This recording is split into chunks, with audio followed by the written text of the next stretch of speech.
in the time that we have left, the Republicans are headed into a midterm. They just passed the big, beautiful bill. I feel like as of right now, 3 weeks, we passed it July 4th, so we're over a month out. I don't feel like they've done a good job selling it so far. Like, I don't see any. And they started it, and they've done a good job in places. But what they need, what they really need to do is people need to feel it. And, not for anybody there listening to me, but if it were me, they should. What I would be saying is take everybody. I think the tax cuts for the tips and stuff, I think they come into effect for 2026. Is that right? Yeah. For the tips and the, all right. So why not have the IRS generate a letter for everybody who's filed their taxes for 2024 and go ahead and say, hey, just for reference, as you plan for 2026, if you had the same income as your last tax return, you would pay this much less in taxes. Let them know what that number is. Because that tells, because they say, hey, everybody's got a plan how they're going to spend in 2026.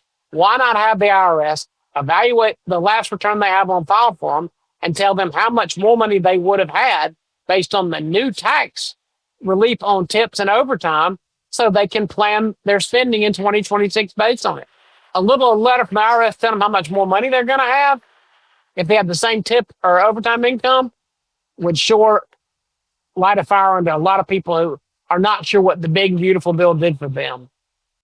I think that's brilliant. I actually, as you say it, I'm thinking, okay, and the Social Security Administration should send a letter saying, Dear Senior, who happens to be a high propensity voter, please note that next year you will not have to pay taxes on your Social Security.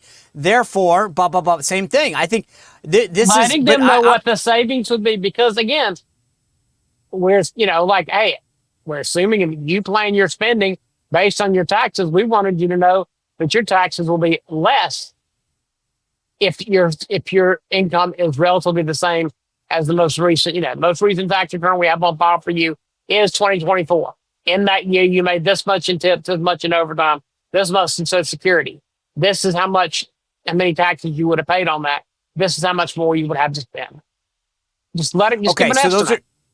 Yeah, I agree. I think that's right. It would fire up all of them, because then they would know that is money coming in their pocket. They can plan on starting January 1st. That will lead to a better Christmas. That'll lead to everything better. Hey guys, I hope you're enjoying this conversation, but if you're looking for a way to get to sleep tonight and stay asleep, I've got the answer for you. For over a year, I've been taking Beam's Dream Powder. It has made a world of difference. I fall asleep faster, I stay asleep, and I wake up ready to go. If you want to join me by taking one scoop every night before you get to bed, go to shopbeam.com/Spicer. Use code word Spicer at checkout for up to 40% off. Trust me, everything stems from a great night's sleep. Go to shopbeam.com/Spicer, code word Spicer. All right, back to the conversation. And don't fall asleep yet. Okay, so there's two things. Hey, Trump administration, get the IRS. And by the way, Scott Bessent is now the acting IRS commissioner, as well as being Social Security. He's the Treasury Secretary. He's also now, they fired Billy Long. So he is now the acting IRS commissioner. So you could do that. And I think you're right on the tips portion as well. Get them to do the same thing on that. Or no, Social Security commissioner was in the White House yesterday, by the way. So that should be a good idea for him. Overtime, tips, and just let them know what you'd have to spend in 2026 based on this kind of, and it's just like, hey, and then people start thinking, hey, this is money I got coming. And, Americans love to know about money they got coming. So then the Democrats appear, even though the Medicaid portion won't even kick in until 2028 after the midterms, Democrats are pretty hell-bent on going after Medicaid as the attack line for Republicans. Here's my question for you. Not only is that an effective line of attack, but, I feel like my family's not on Medicaid. So the question is that an effective attack if I can't understand the attack? Does that make sense? Like, if I don't get Social Security. If somebody tells me, let's say that I'm somehow getting some kind of Medicaid, but the effects of whatever they change won't have 2028. If I haven't seen a Medicaid effect, I got nothing to be upset about. So you can tell me Medicaid's been cut, but if I haven't felt it, then I got nothing tangible to, it can sound like, worse than it is, but I have no evidence that it's even affected me yet. Yeah. And here's the other thing, a lot of these people who are above the poverty line and yet still on Medicaid, there's a lot of jobs coming to America. I mean, the best way to solve that problem is give that person a full-time job so they don't need Medicaid by 2028. One of the things that I have found interesting is during the campaign, the MAHA agenda, the Make America Healthy agenda, kind of took off. Okay, and I felt like, especially, they called them MAHA moms. And there was women in particular that cared about the food that was going into their kids' body, ultra processed foods, forever plastics, right? All that kind of stuff that dies. Robert Kennedy, just this week, they continue to notch up some big wins. M&M Mars says Skittles are going to get the red dye taken out of all the dyes. Certain gums and other candies made by M&M Mars.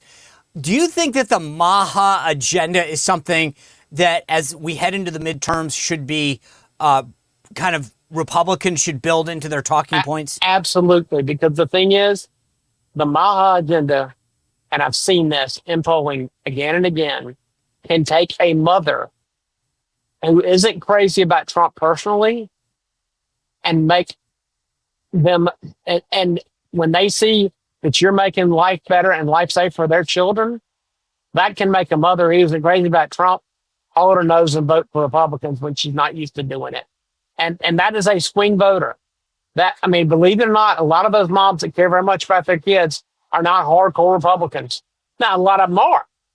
But the fact is, it is a swing vote. And when they see real, credible progress on this, when they see MAHA is not about people being against vaccines, but being for more healthy foods for their kids, that opens the door for a swing voter. And so, yes, every Republican should be talking about that. All right, so here's my last question for you. We are headed into the midterms. You guys just did a joint poll with Insider Advantage. You kind of alluded to this, but the survey of 1,200 likely voters had Trump at 50,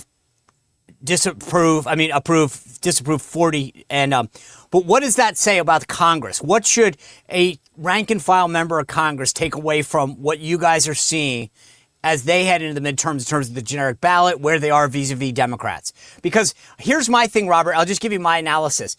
They're leaderless right now. Whether it's Chuck Schumer, Hakeem Jeffries, Ken Martin, who technically is the chair of the DNC, but they also are financially screwed. If you look at Trump's super PAC and the RNC, they have over $300 million cash on hand, and the DNC has 13. So I feel like if you're a Republican and you can kind of maybe go into the midterms even, you'll win. So where are they? Well, I think the midterms are going to be a showcase on the economy.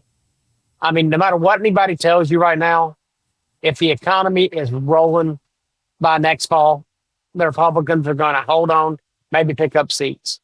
If the economy is not in good shape, it is not going to be good. And I'd love to tell you I know the answer to that, but I don't know, because the economy will determine the midterms.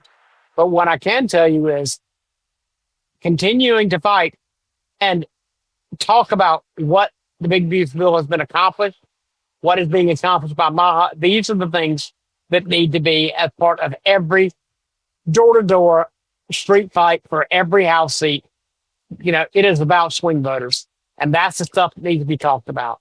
Because in every swing district in America, there are people who would have naturally voted Democrat who are going to get tax relief on Social Security, overtime, or tips.